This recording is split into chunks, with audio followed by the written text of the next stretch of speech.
I'm really impressed with the substantive responses to quality of life issues, affordability, public safety, homelessness, instead of just this blanket, we need to solve it, we need to pass a contract. You've really spent a lot of time reading and leaning on your life experiences and work experiences, and that really, we need more of that. Shines through. Yeah, we do. It's a real tribute to the time you put in, Mark, and the work you've done over 10 years. And in fact, maybe that's helpful. Let's do one more substantive question. But before we do, why don't you just explain? You talked a little bit about it, but you've been involved in campaigns. You're a pretty committed Democrat, even though this is a nonpartisan office. You have a lot of support, it sounds like, from your website I was looking at across the spectrum. I mean, that really is what Northwest Hills and Far West and this district is about, really. I mean, someone that can have that cross section of support. Yeah, I'll say a couple of things there. One is we had this event last night. It was my, as I call it, my 17th iteration of my 29th birthday. And so one thing my campaign manager, David, mentioned when we were after the event in the parking lot, he said, that was amazing. Not only was that room full, but that was a real cross section. I mean, that was really representative of the district. You had people that were diehard affordability progressives that were in Tarrytown, and you had people that were also more conservative, and that's who this district is. It's a fairly split district, and I want to make sure everybody is represented, like I said at the beginning of the conversation. In terms of my own background, yeah, I started my career working out of a suitcase, helping elect Democrats up and down the state.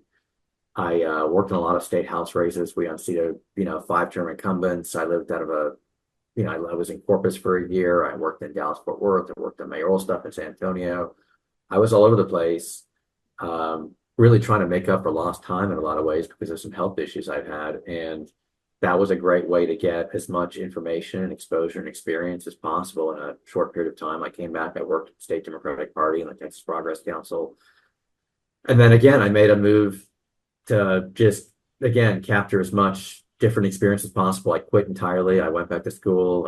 I got an MBA and did some more consulting and then technology work for about 6 years, CRM and ERP solutions and digital strategy and project management. And my real mistake was joining my HOA board in 2014.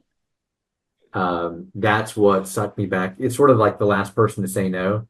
Yeah. But that's what sucked me back into city issues. And our issue at that time, you might remember this as the Austin Oaks PUD at the corner of Spices Springs and Mopac. It was a big fight. Yeah, I grew up near there. Okay. So yeah, you are probably intimately familiar with it. They were going to build, a campus of 15-story buildings. It's obviously incredibly convenient when you're a council member on the other side of town to be like, oh yeah, that sounds fantastic. We need more XYZ. Let's just do it. But you're not really thinking about the neighbors and the impacts and the infrastructure. And that's been my central challenge. One of my first council races was reelecting Betty Dunkerley back in 2005. And one of the things I really, really learned and appreciated from her was she was a former CPA, former city financial manager. She understood the budget backwards and forwards, which was a real lesson for me that is a incredibly valuable skill set to have and bring to council. And when she was, turned off of council, I'm not sure we've ever had that kind of understanding and advocacy experience. So all have to say, the Austin Oaks PUD, we had an impact analysis showing 50,000 trips per day on Spicewood Springs Road alone. That's the only point of entry and egress from our own community. There's a fire station right there on the road, as you know. So it's really important that people can get through that road. And we saw the city's plan. It was to spend $250,000 upgrading 2 intersections. And we said, there's no way that's going to accommodate that level of traffic or be safe for those, the AFD. And so we wound up getting into this really bitter fight. There are people in this neighborhood that still don't talk politics as a result of how it was. But it was that led me to help Allison in 2016 because I felt like she was listening to us on the right side of that issue. And then that again pulled me back. I got involved with the Austin Neighborhood Council. I've been on the executive committee for the last 6 years, getting involved in all manners of issues, including writing and researching information on public safety and homelessness and other land use things.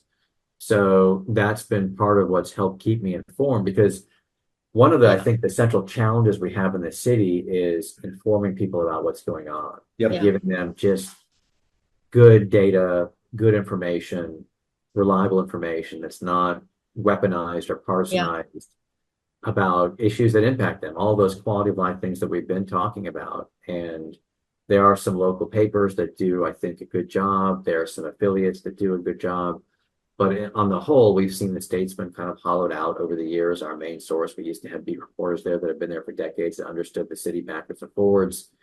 That's not longer, that's no longer the case, unfortunately. And so getting people, that's how I see the Austin Neighborhood Council and my work there is we work with, anywhere between 60 to 100 neighborhood associations and contact teams, and we're trying to get information out in the hands of residents and homeowners so they understand what's happening to them and they can hopefully get involved. We have a real public engagement problem. That's one reason I started a business after helping Allison, because I realized the data landscape had changed so much since Yeah. I worked in politics. We've got much richer data sets with issue-oriented and political and demographic and so much richer data that we can target and model and figure out who we need to talk to and how to get them engaged. And so I use that and I help small businesses and nonprofits and advocacy groups and campaigns find customers and voters and donors. And it's important to me. That's my mission, or at least has been, because I feel like there is this major public engagement and public trust Yeah. challenge. If you look at Pew poll data going back, to the 1950s, people generally used to trust the government Yeah. across party lines. I mean, we're talking about in the 70s when it was polled. Today, it's in the teens. Nobody trusts government. When you look at the Notley polls from the council the last few years, council's polling in the low 30s, maybe. We just don't trust what's going on. And one of the things I think we've got to do is better communicate what's going on, be real with people, be authentic, Yeah. and make sure that we can actually deliver services that address their core needs. And if we can do that, I think we can start winning back some trust and hopefully also make progress on those issues.